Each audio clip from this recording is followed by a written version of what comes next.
Bonjour à toutes et à tous, bienvenue sur ma chaîne.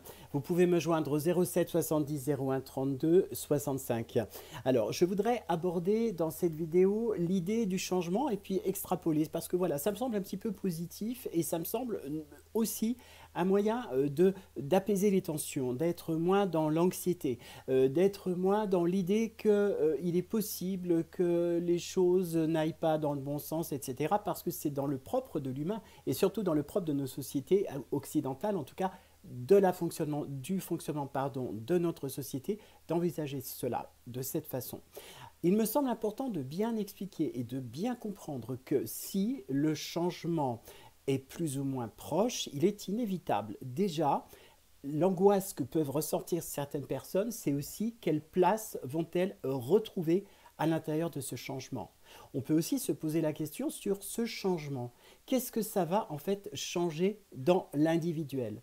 Quelles vont être les relations finalement que l'on va devoir remettre en place? Comment est-ce qu'elles vont se passer? Qu'est-ce que l'information fait? On l'entend à la télé, même si les gens essayent de limiter. Pour moi, il peut y avoir en fait une sorte de pouvoir obscur, mais qui est lié à l'être humain, hein, d'imaginer qu'on va vivre dans une sorte de société un petit peu à la Hunger Games, pour ceux qui ont vu le film, ou bien une société où finalement les choses vont voler en éclats, qu'on n'aura absolument plus aucune forme de liberté, d'expression, etc. On peut imaginer un déconfinement tout à fait autrement. Par exemple, dans l'idée de la consommation, et ça c'est quelque chose d'important qui concerne aussi notre mode de travail, notre vie en règle générale. Chacun, avant la catastrophe sanitaire, eh bien, était convaincu et conscient qu'il fallait que les choses changent. Ce déconfinement va peut-être enfin permettre à ce que chacun ou chacune arrive à pouvoir retrouver sa propre place dans ce nouveau système. Ça veut dire aussi que pour le coup, nous ne sommes plus des pions que l'on déplace à volonté, mais des acteurs.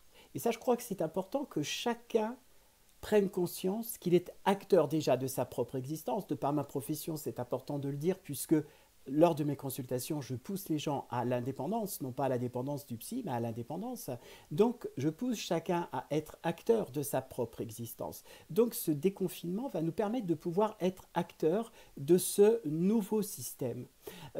Alors, on ne fera pas, c'est évident, les choses vont être longues à changer. On peut avoir certainement des nouveautés qui sont par principe angoissantes. Je vais prendre un exemple tout bête. Lorsqu'on nous parle par exemple des films des extraterrestres à la télé, mis à part E.T., tout le monde dit voilà, ça y est, ils vont venir de l'espace, ils vont nous tuer, c'est la guerre, c'est la fin du monde, etc. Donc tout le monde est dans le catastrophisme. Néanmoins, ce catastrophisme, c'est une peur intérieure du changement. On a peur, donc c'est forcément négatif. Et la peur est effectivement négative.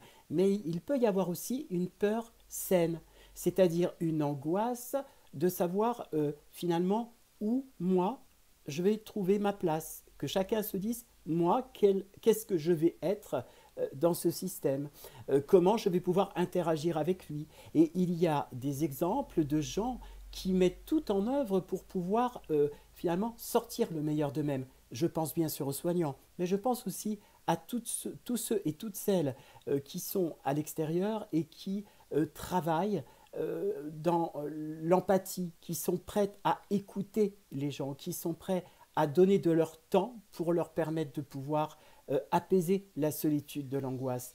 Ça va être aussi l'occasion pour ce déconfinement eh bien, de refaire, de repartir sur de nouvelles bases. Moi, mon but, en fait, c'est que enfin les gens trouvent du temps pour pouvoir s'occuper d'eux-mêmes, qu'il y ait enfin un équilibre entre la création de richesses, la consommation et la construction personnelle.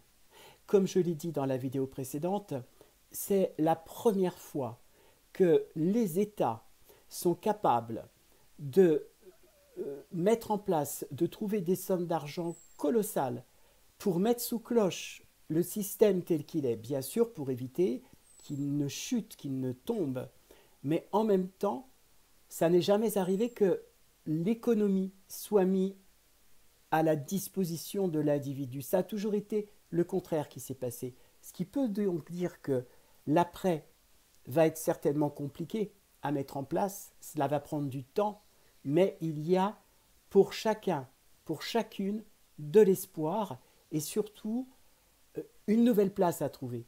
Donc du coup, ce n'est plus de l'angoisse qu'il faut voir dans ce déconfinement ou dans ce confinement actuel, mais peut-être que nous pourrions, chacun d'entre nous, à notre niveau, à notre manière, eh bien, réenvisager cet avenir et surtout retrouver cet état d'esprit positif qui fera que notre manière d'être transformé va nous permettre eh bien, de maximiser nos potentiels, d'exister et enfin aussi d'être un peu moins tourné sur l'objectif de générer de la richesse à tout prix et d'être juste en équilibre entre une consommation, nous-mêmes, l'écoute que l'on peut s'apporter et surtout comment rencontrer nos voisins, comment réapprendre à les connaître et comment réapprendre à connaître les personnes qui nous entourent. Merci pour m'avoir écouté, à très bientôt, au revoir.